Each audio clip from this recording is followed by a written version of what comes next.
Next Door Neighbors is made possible by the support of the Nissan Foundation, the HCA Foundation, and by a grant from the Corporation for Public Broadcasting. Rwanda means large, but it's like a dot on the map.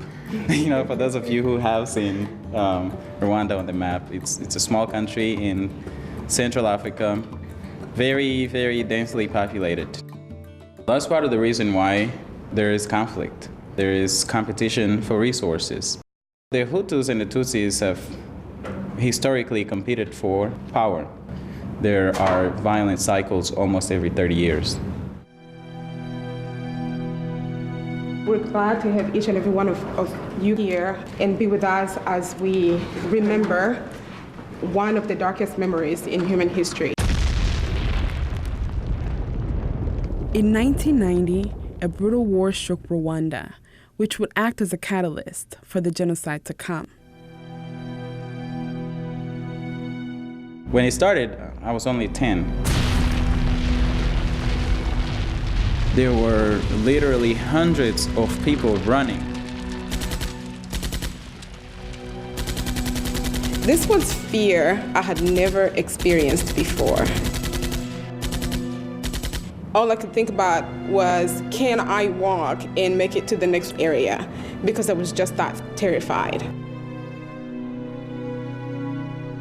At night, we'd hear people crying out. We knew what was happening, but there wasn't much we could do. We were kids, and even the adults were terrified. Right in the midst of the genocide, when we were escaping, traveling across Rwanda on this little pickup truck, where we kept getting stopped at checkpoints and being threatened. One of those times, they pointed to me and my mother and pulled us out of the truck. The guy looked me in the eyes and said, "Say goodbye to life." And I had come to peace with the fact that I was certainly gonna die, and there was no question about it. Right as these guys are pushing us to dig our graves, the driver comes back, and he comes with another guy. And now it's two guys pleading for them to let us go. And at some point, the second negotiator said, "Look at this boy and his mother. They're gonna get killed anyway. Let's leave them alone and let somebody else kill them." And they agreed to that suggestion. So we got back on the truck. They couldn't believe that we were still alive, you know, after so many hours. So we ended up leaving this place and ended up at a destination where a family took us in and gave us shelter for the remainder of the war and the genocide until we escaped into the Congo. In just a few short months, more than 800,000 people were murdered in the Rwandan genocide. My family survived. That was 1994. Today, we're surrounded by a new family, the friends and neighbors that have made us at home here in Nashville for nearly 20 years. Their empathy and support was a great source of comfort as we adjusted to life in the U.S.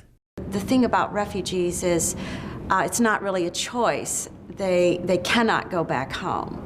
And so they have to do all the same adjustments that everybody has to when you go to another culture, but they have no choice. Instantly, they have to have a place to live and jobs. And they don't speak the language, so they can only get certain kinds of jobs. And very often, each adult will work 2 jobs, plus children who need to go to school, who have all the same needs that every other child has. And there's no saying, well, I don't like this, I'm done with it, I'm going back, because there is no going back. When we got to Nashville, actually, it was really difficult. For probably the first 2 years, I didn't really want to be in Nashville because I didn't speak any English. I missed the people, I missed the food. I just, it was a totally brand new place. I loved Nashville. I loved the toilets, I loved the white people, I loved being with my cousins again. But then there were just Hispanic kids telling me to go back where I came from, Black kids calling me Blackie, and kids just coming to our apartment door and like wanting to beat me up all the time. But I was like, you don't know where I just came from. Like, you have no idea what fighting is. I'm a super happy kid. I love Nashville, and even with like the bullying, like it barely made a dent in my happiness. I was just so happy to be here. At that time, I was really afraid to talk about these experiences because I felt like the killers would come after me for just talking about my experiences. And then something changed when I went to college and came to a book of Frederick Douglass. By the age of 21, he freed himself. And at the end of his life, he had made so much contribution to the abolition of slavery that, I thought to myself, this guy was only 7 when he became property. He became somebody's property. He had no resources, and here I am, I'm 20 years old, and I'm sitting in a library. I have all these resources, and I know that the type of atrocities that I escaped are still taking lives. I felt the need to speak out, and I was inspired.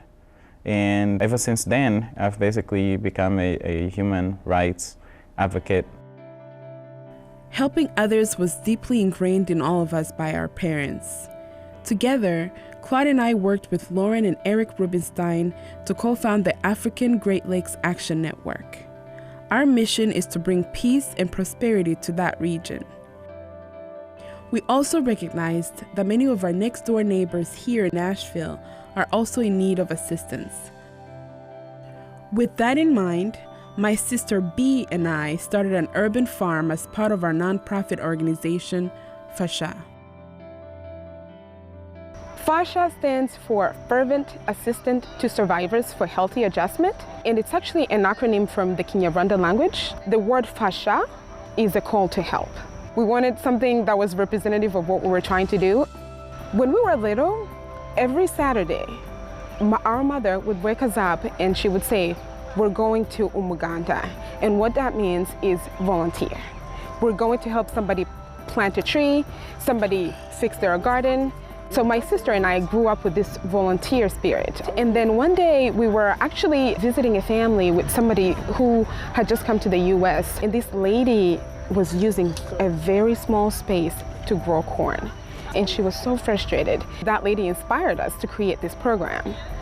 And that is why we want the program to be for people like her. This space will give them a small piece of what they used to have. But even as we celebrate how far we've come, we can't help remembering where we've been. A lot of times when I think back, I actually wonder if I am a survivor, if I really am still alive, or if I'm just in a dream right now and one day the dream is gonna end.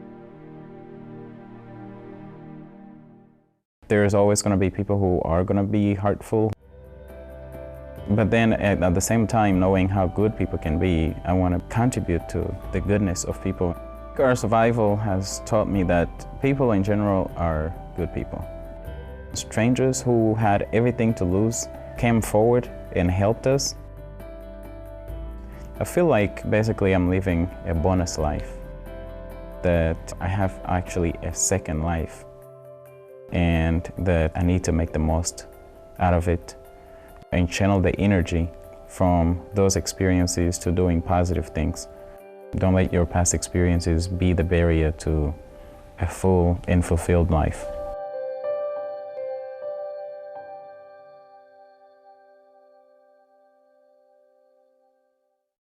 Next Door Neighbors is made possible by the support of the Nissan Foundation, the HCA Foundation, and by a grant from the Corporation for Public Broadcasting.